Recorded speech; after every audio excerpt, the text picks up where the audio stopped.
Please welcome founder and CEO, Act One, Janice Bryant Howroyd, and Chairman and CEO, Operation Hope, John Hope Bryant. Sit here. Now, wait a minute, hold on. Wait a minute. They just told you that the second wealthiest woman behind Oprah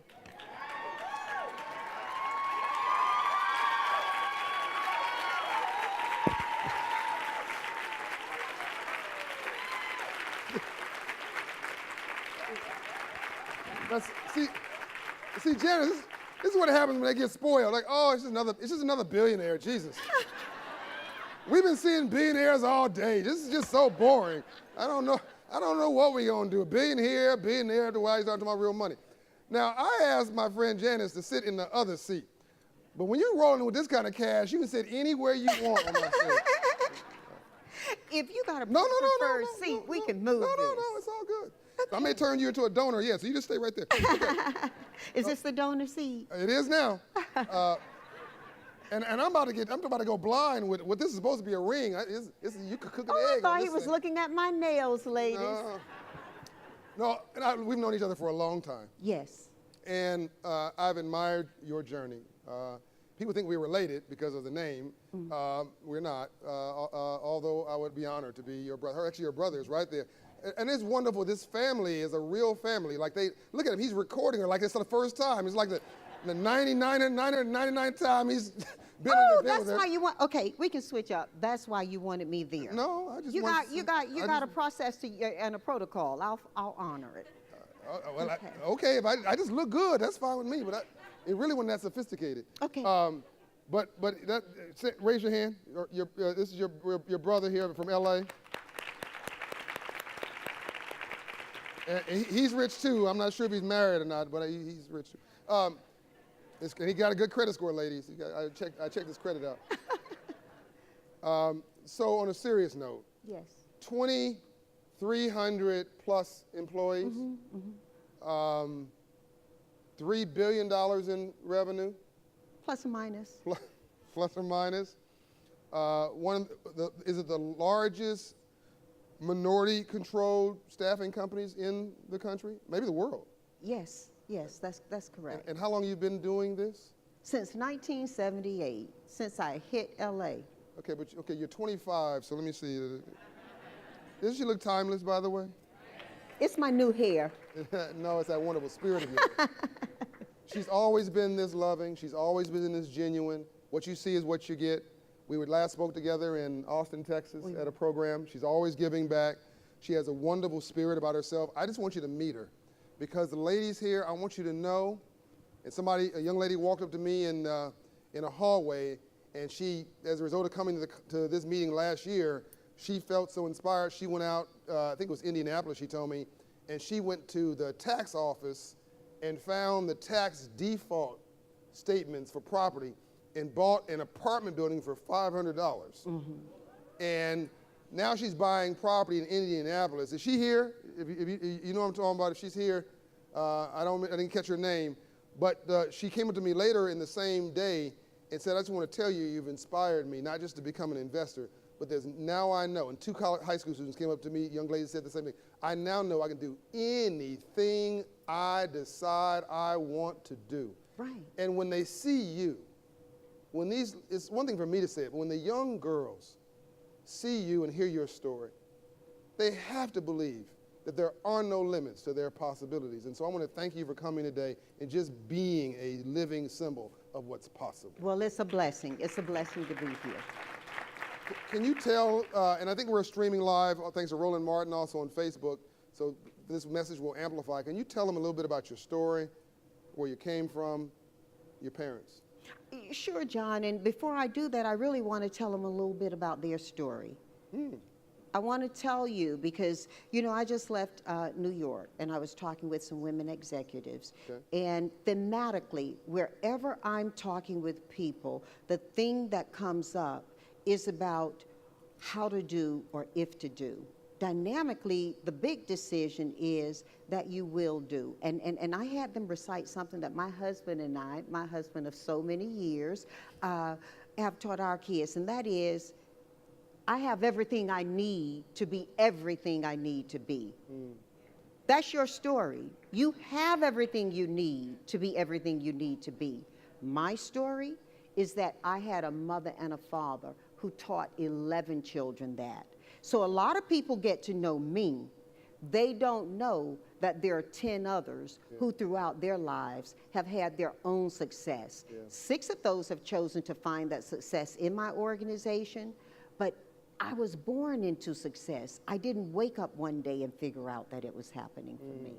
And so my story is one that many people, when they meet me, are prepared to attach, because even though, you know, I be kicking it in these stilettos, I am the most magnificently mature millennial you will meet.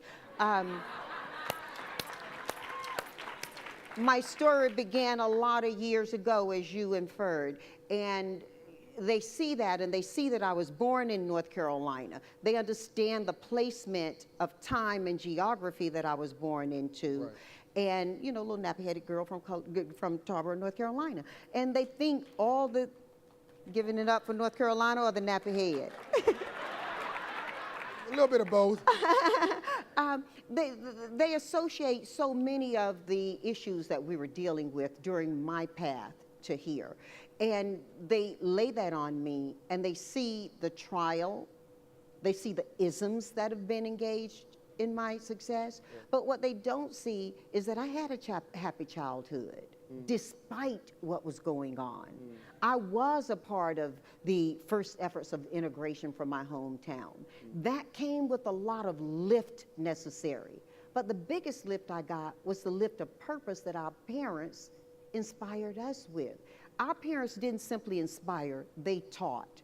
When my father was making $36 a week, my mother was making my mother was making payments of a quarter a week for Britannica encyclopedias. Some of these folks don't even know what encyclopedias You guys know what are. an encyclopedia is?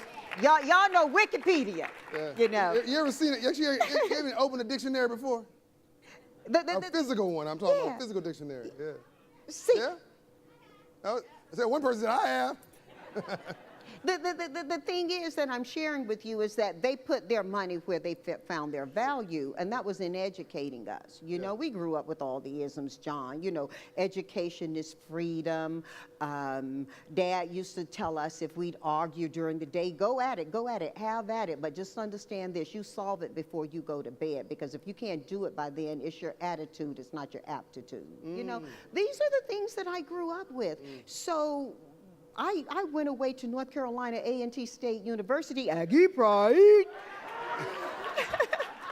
I went away to North Carolina A&T State University with a consciousness that was well suited to the school. The school said, we teach you how to think, not what to think. I came from that. Right. I went there with an expectation that if I put the work in, I'll get the result out. Right. You know? So my journey, yes, has been one. You see, life is simple, and don't hear me to be necessarily so Pollyanna about this, because simple isn't always easy. Right. Many of us understand a concept or a protocol, but that climb up that mountain has a simple discipline to it. That doesn't mean it's easy. But life is simple, and you got to remember that and be prepared to put the work in. And I came from a family where Mama taught us to make work joy when we could as well. So that's who I am sitting here. Who told you they loved you growing up? Who poured confidence in you? And who broke your heart? You know, in some ways, all of those can be the same person, but everybody in my home told me they loved me. My community told me they loved me. The year that I went off to North Carolina A&T State University, Aggie Pride, was interesting for me because it celebrated my graduation from high school. It also gave me one of my biggest lessons. We would get these gifts. Now I'm really going back, right, y'all? We would get these gifts upon graduation. And we lay them out in the living room, which really was misnomenclature because we didn't really live in there. We lived in the kitchen. And we'd lay them out, and then guests would come around and they'd applaud you, they congratulate you, and they bring their gifts to celebrate your time. The year I went to North Carolina A&T State University, I had a brown paper bag full of quarters. That was a accumulation of gifts from old people and young people in my neighborhood who wanted to make sure that I could call home. Now, we used to be able to drop a nickel into a machine and call. I am really dating myself for you guys, and call home. Pay phones? Pay phones. They wanted to make sure we stayed connected, you know? And so when you ask me who loved me, I can tell you when I took a bag full of quarters to A&T and nickels and dimes, that was a bag full of love. That was different people saying, I love you, I believe in you, I'm investing in you. John, they were investing in me. Yeah. You know, how do I not feel empowered, responsible, and blessed from that? By the way, Janice, do you remember rent parties? Now, we didn't have rent parties. I'll tell you, I learned about those from my classmates from the city, because I grew up in Tarboro, so, you know, we didn't even have apartment buildings until after I left. It was all homes, and even before Michelle Obama was planting food at the White House, my mama had gardens, you know, around our house. This is the way it was set up, y'all. We had a front yard, a front porch, and then we had the side and the back. The front had the roses in the front, the flowers in the front, and the side and the back were planted with food. And we had summer, spring, winter gardens. My brother, who you're talking about, he can tell you about that. He knows how to farm. Well, even talking backstage, and I'll explain rent parties to you guys in a minute. We're talking backstage, though. We're talking even now, if you bought a new house, we're even talking about now how you would want something with some acres so you could still plant some food. Yes, we grow food where I live now. Now, it's a lot of citrus because I'm in Southern California, but I remember how to do winter and spring gardens should I move to Atlanta, which you're trying to talk me into doing. Don't tell Ambassador Andrew Young I did that, because he's trying to get people to move out. I'm trying to get people to move in. The traffic is... People moving out, people moving in. Why? Because... Well, yeah, but you're going to use a helicopter, so it's fine. You're going to helicopter your homes. You won't have any traffic problems. Let me tell you guys what a rent party is, by the way, for some of you scratching your head. So back in the 1930s, 40s, 50s, and some of the 60s, purpose-driven so-called poor people with dignity would say, I don't want no handout. Tell you what, we're going to have a party, and I need to pay rent. We're going to have a party. Everybody comes to the party, bring $5 for entrance into the party. $5 from each of the friends pays for the party and pays rent. That was food and drink. No, absolutely. And paid rent, and it was a hand up, not a handout. It was dignity. And then they would do the rent party at the next girlfriend's house the next week, and that would go from community to community all around. Why we stopped doing stuff like that is dignity rich and simple, and doing a party with a purpose, I will never know. Well, it was community investment. It was. It really was. Right. Yeah. Well, it was community. We had a very strong sense of community. We should get back to some of those simple ideas. So, okay, we talked about you growing up and being really imbued with love and support, and even a little disappointment.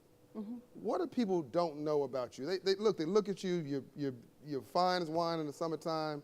You're timeless. You're rich. Was there not to like? I is kind and I is smart. That too. And you're employing people. I mean, Van Jones would say the best way to stop a bullet is a job.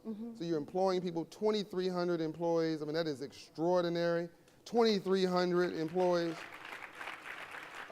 Her payroll every 2 weeks is something. And I know what that feels like. So, but what is it that we don't know about my friend Janice? Because it's so easy to gloss this over as if it's been one big, easy ride. It hasn't been. Again, simple isn't always easy. Here's the thing. I think so many people who have spoken with me and told me how I've impressed them in their lives speak more inspirationally.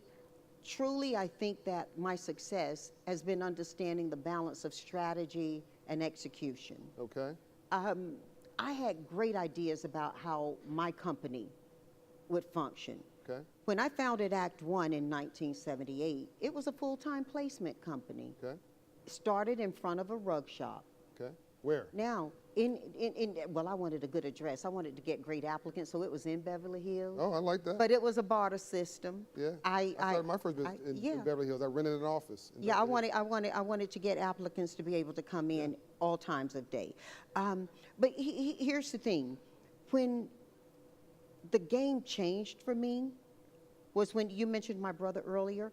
When we were called to Northern California to save a company around an issue they were having with a prime supplier. Back then you had prime suppliers or master suppliers, master vendors, and then you had about 10, at that time it was about 10% that was carved out for, they called them, they didn't call us diverse suppliers back then, but that's what it was. And so that would be veterans, women-owned, minority firms, 10% of the 100%. I met the same SLA, service level requirements, and I met the same price points for oftentimes less than 2% of the business. And so I determined that I had to become very efficient in order to stay in a game where that was the dynamic. Okay. And we started to design technologies inside of our own company around our efficiencies. When I was called to help this company out, I took that technology that we were using in with me on that Friday evening. By Monday, the head of HR had reports, everything was complete, and I got a call that Monday afternoon saying, oh, that we've got to speak with her, we've got to speak with her. And I'm like, okay, they got to speak with me, what's up with this? They wanted to buy my technology. They said they'd worked with that prime vendor for over 12 years and had never gotten the data. They never got in the reporting the way we delivered it to them. My brother Carlton, who you mentioned, I turned to and said, they want to buy our technology. This is great. He said, it's great they want to buy it. It'll be dismal if you sell it. Don't sell your technology, sell your service. That's right. And so that changed the dynamic of how the business grew. So today you've got Apple One is staffing. We're staffing across the North Americas. Okay. We're very strong in Canada as well. We've got Agile One, which is providing technology and solutions across the globe. Agile One. Agile One. A-G-I-L-E-O-N-E. Yes. Right. And then we've got A-check, background checks and screening. So I know how to stay in my lane. It's about keeping people working. Whoa, wait, slow down. Wait a minute. Yes. You made a business out of background checks and screening? Yes. It's a brilliant. Don't you want to work safe? It's brilliant. I mean, that's really smart. Yeah. A-check. So you have a separate profit center just on background checks and screening. Yes, and we're supporting some of the companies' brand names that you all know, and some of the companies some of you are working in. We're supporting that. We're providing secure environments. Here's what's exciting. You know, as we look at artificial intelligence and the way it's going to play into our worlds more dynamically now, and EMEA and APAC are in many ways, Asia and Europe are in many ways ahead of the U.S. in how they're using it now. Can you unpack what you just said for them, please? Well, you're all aware, and you got smart folks in here. Yeah, I know. So you're aware that artificial intelligence is a big discussion, and how that's going to impact workers no matter where you are. Right. Right? It's not just a light industrial environment. It's not just manufacturing that it impacts. And so as we look at that, we understand then that companies are thinking about how to create that balance between machine work and people. And machines being so intuitive now, and we love that. I mean, many of the major operations are being performed from those same dynamics on your bodies. What I'm doing, you ask what people don't know about me, I'm looking at how then do we ensure that we have a platform where the human worker is respected, valued, and opportuned in a dynamic that is more and more now being impacted and being innovated from artificial intelligence. You get what I'm saying? Yep. And so at Agile One, we work with something we call Talent ETL, which is basically the opportunity for companies to allow us to work with them to extract significant data, transform that data, and then load that data back and deliver it to them in a very purposed and usable way. Sometimes it's for information, sometimes it's actually to design metrics around how they work. So that's what people don't know about me, is that that's where my head is. You're selling them their own information back to them repurposed. Well, that's what doctors do for you. Very good. I'm not mad at you. I think it's brilliant. You see, because people say, okay, JBH, she's the queen of work. No, JBH, you know what I really excited about? What's that? I get really excited when I'm able to put together a concept, see people catch fire with it, and deliver it back to the marketplace in a way that allows us to do well and do good at the same time. Both of those have to happen in life, don't they? Oh, absolutely. I would say it a little differently. Yeah, when you're being run out of town, get in front of the crowd, make it like a parade. Yeah.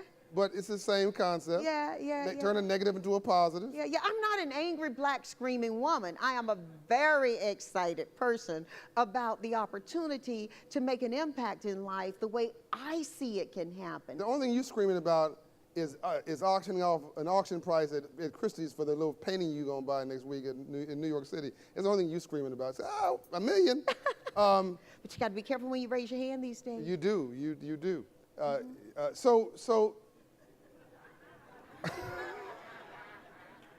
So I love y'all. I love y'all. If you don't get a chance today, applaud yourself. I love y'all. Woo, woo, woo. Better than that, become a believer, okay? Because we all got to be supporting Operation Hope. Take this walk of faith with me and repeat after me. I have everything I need. I have everything I need. To be. Everything I need to be. Everything I need to be. When we are operating dynamically within the environment that John's affording us, and I got to shout the love out for you, John, when we're operating dynamically in there, bringing whatever it is that we individually and very passionately bring to the table, we have everything we need to be everything we need to be. You're not delivering a dream, you're delivering a reality. You know, reality ain't what we watch on TV. Well, thank you. We got about 10 minutes before we got to wrap this up, and we haven't been doing any questions from the audience for any of these meetings. You're such an inspiration for women and girls. I'm a little tempted to try to see if there's anybody who has a really exciting question from the audience. Maybe we can get a mic to the audience. If I can see you, get your attention, you get my attention in the next couple minutes, I'll be happy to field a question for Janice that she's here. But let me ask one powerful question from me. I see a hand way in the back here, and if we can get, I see Greg here has both hands up. I see a question back here. So we can get a mic. I'm driving the AV people crazy. We can get a mic out, and great job, and get a couple questions. Here's a question from me. The world is not fair. The playing field's not level. You walk into a room, they see whatever they want to see. Mm-hmm. They have their own perceptions of you. Mm-hmm. You know what you can do, but they may have a bias. Can you explain the situation where you dealt with a bias and how you turn that around? So the first thing that comes to mind, because every day, you got to understand, very often I'm the only one of me at the table, and that's not just ethnically, that's from a gender perspective as well. Yeah. The first thing that comes to mind, again, I'll reference my brother, you know, that's our tribe. Yeah. We were presenting to, and I say this dynamically because these people are regulated, a public utility company. Yep. We were presenting our services. At the completion of that presentation, I was pulled aside, and it was suggested to me that if more of your people were like you, you all would be doing better. See, I had the same response you had. And I called my advisor, my mother, and I was in tears. And she said, well, wait a minute, baby. First, step back. Y'all call it unpacking today. She said, step back. Let's see. What did they mean when they said people like you? Were they talking about your race? Were they talking about your gender? Were they talking about your intelligence? You know, decide where. Y'all have heard this said, and some of y'all might be too cute today to admit it, but those of you who are like me, I want you to finish this statement for me. It's not what they call you. It's what you answer to that's important. Mama was telling me that, and that's over 30 years ago. And I had to think about that, and she said, here's what I want you to do. I want you to write them a letter and thank her specifically for saying that. By the way, this was a she, not a he. Yeah. And she said, let her know what that meant to you. And I wrote what it meant to me. And in the context of that letter, I put in there, I commit to you that the first profit we get from this relationship will go into scholarships for students at my university. Fantastic. And it changed the whole dynamic for me.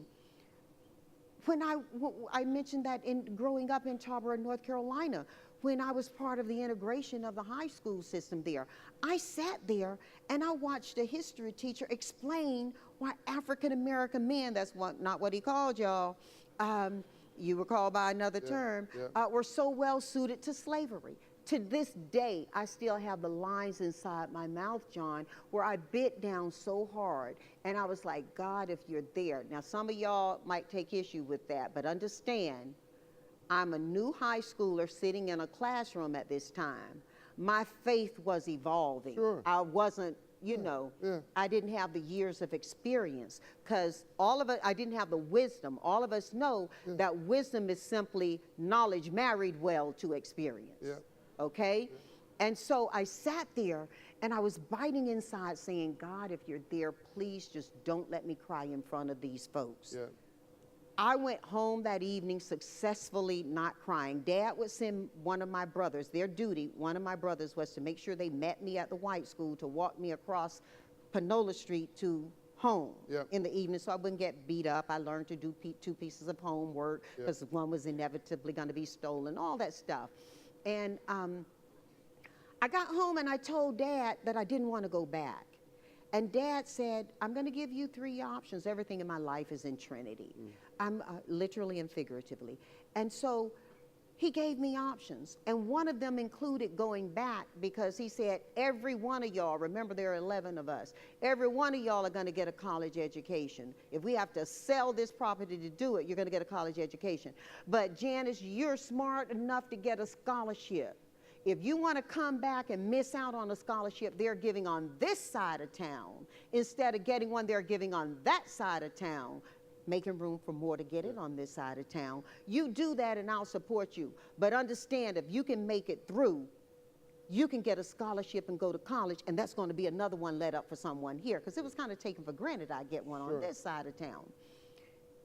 I don't have to tell you, my choice was to go back over there. That was the hardest year of my life, not my youth life, not my adult life, of my entire life. Yeah.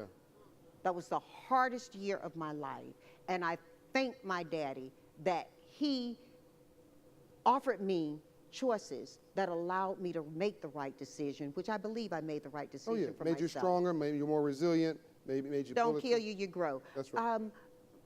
I thank my mother, because my mother in that year taught me something that I have taken through my life. And in your own way, you have, and I thank you for that, alluded to today in this short sitting.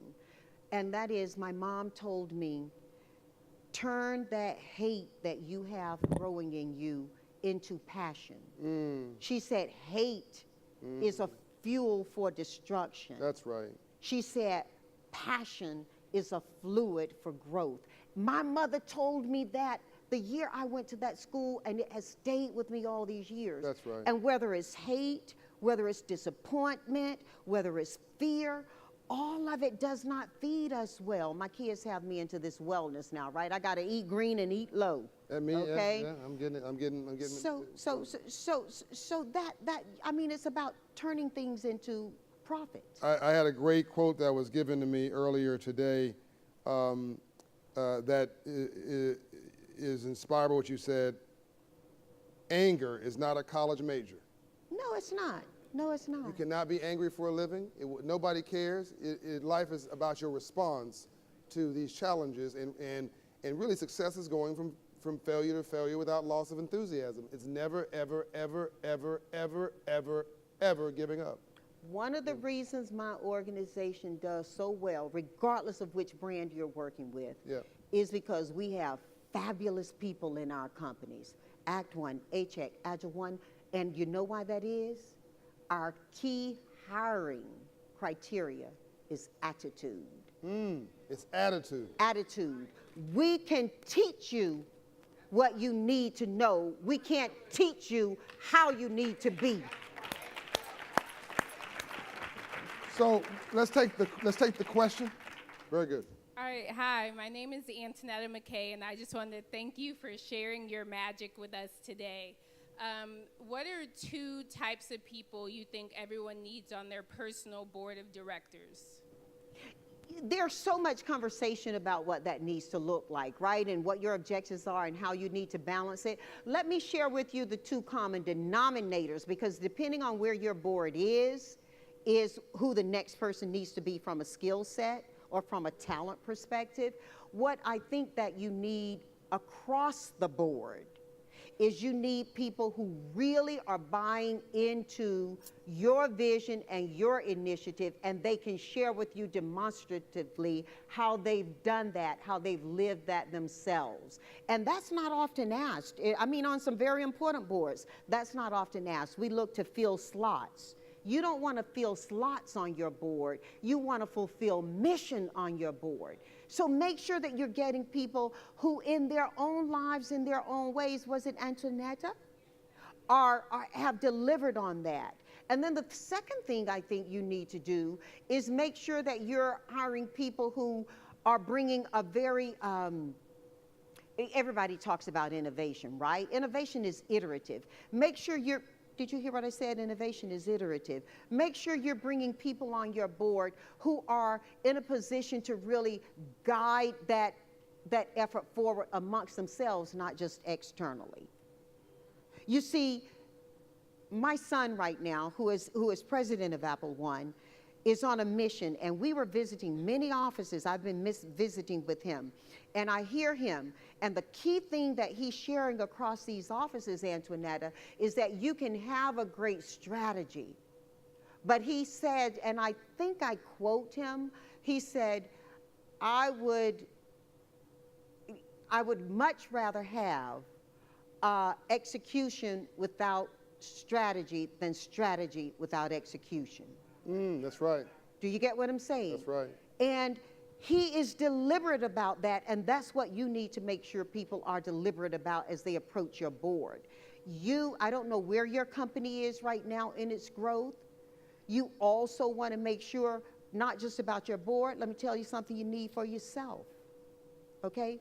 You need to make sure that you're continuing to educate yourself. Oftentimes, see, innovation isn't simply an idea put to work.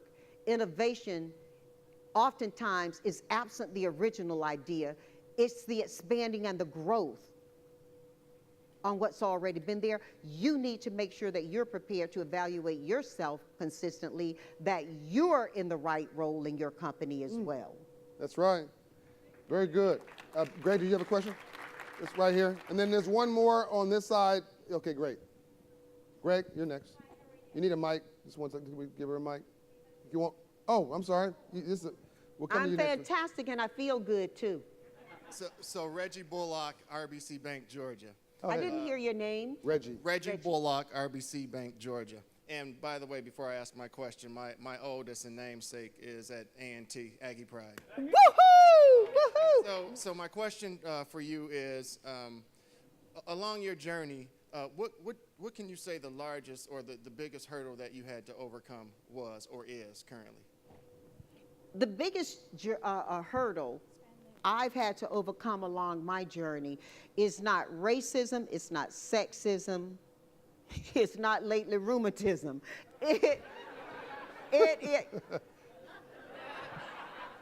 I've been in these red bottoms for over 8 hours, okay? It's myself. I shared this recently, and I'll share it with you. Reggie, it's 4.5 years ago that I forgave myself for being smart.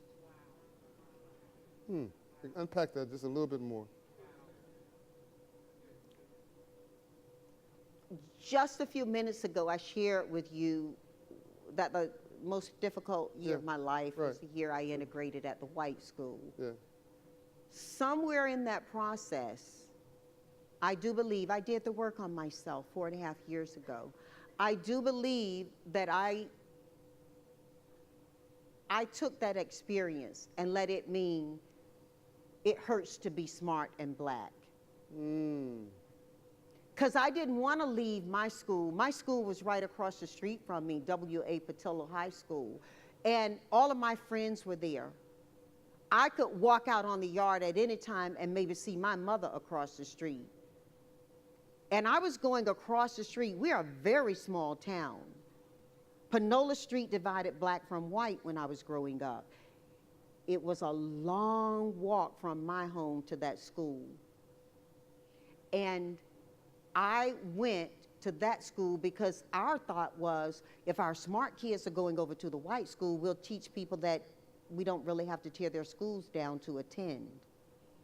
And so it felt like punishment to me.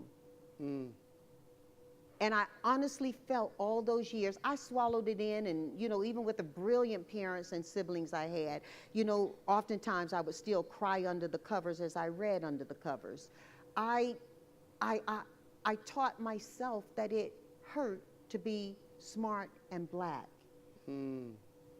In building my business, there have been many times when I've sat with executives outside of a door. I'm not proud of this. I'm trying to free somebody else who might be doing this. I would sit outside of a door and I would fuel whichever executive I thought was better suited to have that conversation once we got inside that room.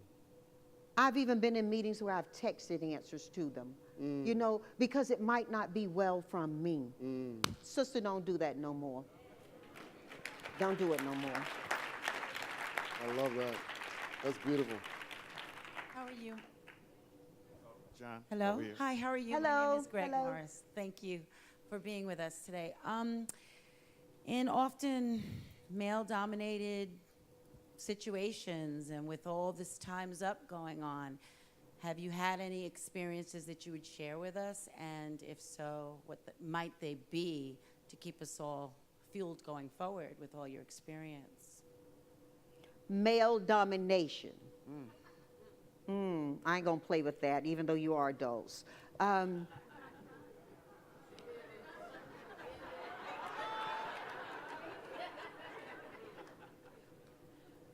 Well, on the personal level, I don't have any sad stories to tell you. Remember now, my mother was Elretha Bryant. My father was John Hardy Bryant. The last day my mother and I saw my father alive, they were kissing and hugging like 16-year-olds. She kissed him. He went off to take 2 employees fishing, and we didn't see Dad alive anymore. He was caught in a storm. It taught me a lot about what male and female relationships can be like. Okay?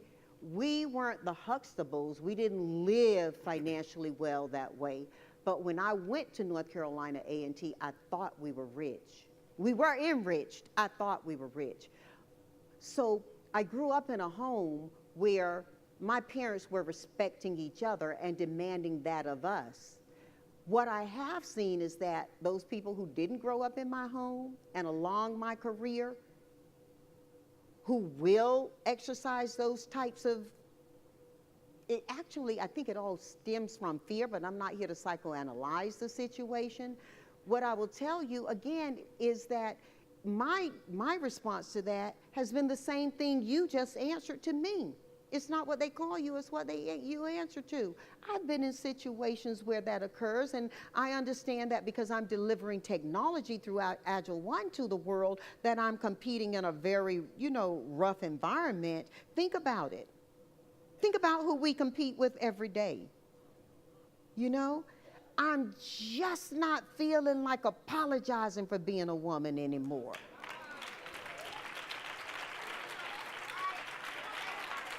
Oh, Okay. Amen. I said in the memo, if you have inner capital, you'll never be poor. Yeah. But if you don't have inner capital, all the money in the world will not save you. And so a lot of what you're talking about is an attitude of gratitude, but it's also claiming and owning yourself. Because if I don't like me, I'm not going to like you. If I don't feel good about me, I'm not going to feel good about you. If I don't love me, I don't have a clue how to love you. You know, in our offices, we don't ask people's age at Apple One. Very often, people will share with you where their experience is, and you know, you garner where they are. And most of the people who come into our offices who are of that millennial and slightly older age group are coming in, and they have their own websites. My executive aide, Sharice Mercer, she came into a meeting with me and she showed me her website. I said, "Are you looking for work?" She said, "I'm always looking," you know, but she's looking for opportunity. The point I'm making here, and it lines up with your question, is we live in a world now where everybody's conscious of their brand. Everybody has a social media presence in some form or another. That's great. You've got to understand, though, and this is when the rubber hits the road when you face these issues you're talking about. Branding is one thing, content is another. Yep, that's right. That's right. You got to make sure that content is brand worthy. Someone was asking a question. No, this is the last question. I will tell you, you and I have the same philosophy, I think this is really important for people to hear. I have always said I want to live my life in such a way and prepare myself in such a way that when I leave a room and the door closes behind me, there will never be a but next to my name. Yeah. No one will ever say, you know, we'd like to invest with that guy, John Bryant, but, you know, we'd like to support Operation Hope, But. You know, we sort of respect him, but if the buts will kill you. And if you are a minority, you're born on probation in America, you've got to be twice as good, twice as smart, get up twice as early, stay up twice as late, work twice as hard, and don't have a chip on your shoulder about it. To get half as far.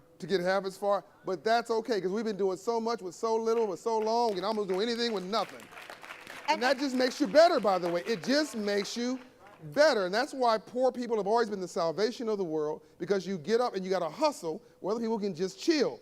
A lot of folks that come to work in late, long lunch, leave early.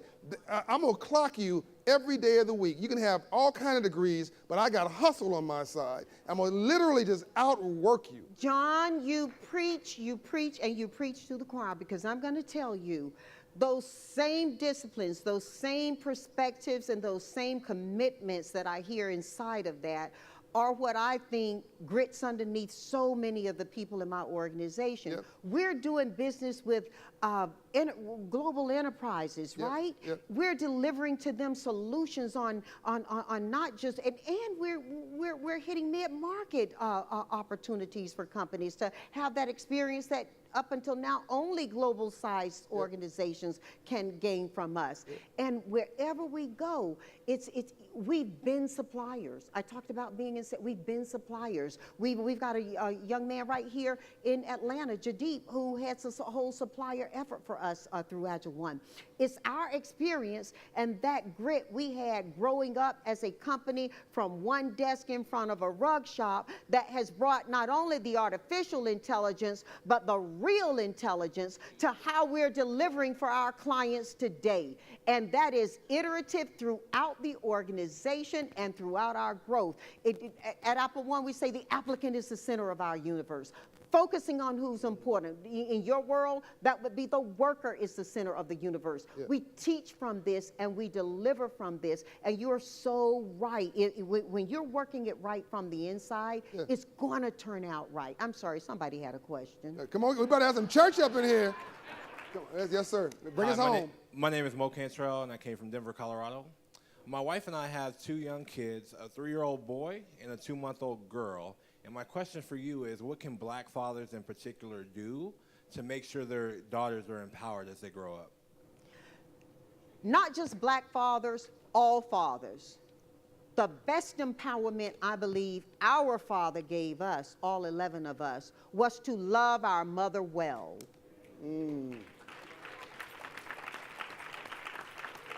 Now, I described for you that my mother and father were loving it well in a very romantic way when he last saw her, when she last saw him. That's not necessarily the love I'm expressing to you right now. Learn to love your women folk well. John asked me, who loved you? John asked me later about how I love myself and my work. That's a key ingredient. Yet there's so little science on how to measure it. Most of the time, in building the equation for life, the only solution that you can actually have a definitive measurement is when you get the outcome. All the ingredients to that equation going in, absent love, can have a definitive measurement to them. Love requires measurement on that outcome, which means you have to be doing that all the time. All the time. Love your women well. Love well. Yeah. You know, when my sister Sandy, John, I'm going to share this because I've shared this before as well. When my sister Sandy, who is the oldest of the 11, went away to North Carolina A&T State University, Aggie Pride, the house felt empty. There were still 12 other people in that house every day. Yep. Cats, dogs, every day. My sister sent me a poem. It's by an unknown poet. It's somewhere on the internet. She wrote it out. Back then, we used to write it and then put it in an envelope and send it with a stamp. And she wrote it out, and I still have it. And I won't recite the whole poem, but it went like this in answer to your question. My love is of a birth as rare as are far objects strange and high. 'Twas begotten by despair upon impossibility. Magnanimous despair alone could show me so divine a thing, where feeble hope could ne'er have flown, but vainly flapped its tinselled wings. For fate with jealous eyes doth see two perfect loves, nor lets them close. Their union would her ruin be, and his tyrannic power dispose.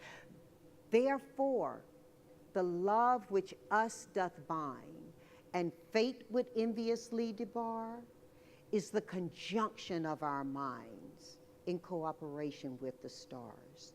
Stay there. Stay there. That poem suggests that whatever that love may be, whether it's your love with yourself and that conversation you haven't had yet that allows you not to apologize anymore, whether it's that love you have for that person you really hate for what they did, but they happen to be the parent of your child. Love well. Love well. Everything Operation Hope is talking about right now is loving well. You cannot live well until you love well. If you will live well, you must love well. Did I answer your question? So, look, we've gone a little over. I hope you don't mind. You've enjoyed this? I can't believe you got a room full at this time of day. Oh, No, let me stop that disbelief. It is awesome to see a room full of people at this time of day in hot Atlanta. Yeah. And they're going to take a little bit of a break, change their clothes, and they're going to a reception this evening. All right. This party's continuing. We're going to be back here tomorrow morning, bright and early at 8:15. I want to end this summit. It's the biggest meeting. You're a part of history. There's never been a meeting for the empowerment of the poor ever, of 4,000 leaders in the world ever. You are part of this history making. This is a movement in the suites, and I want you to finish strong. Thank you very much. I want you to finish strong. I want you to be here bright and early tomorrow morning.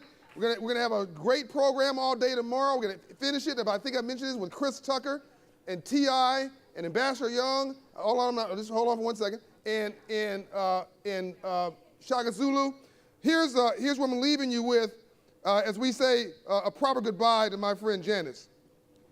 Here's to the crazy ones, the misfits, the rebels, the troublemakers, the round pegs in the square holes, the ones who see things differently. They're not fond of rules. You can quote them, disagree with them, glorify them, or vilify them. But the only thing you cannot do is to ignore them. Because they change things. They push the human race forward. And while some of them see the crazy ones, others see genius. Because the ones who are crazy enough to believe they can change the world are the ones who usually do. Whoa. Can you join me in saying thank you to a lady who's gone from a little country town to running a $3 billion company, Janice, Bryant, Howroyd. Thank you.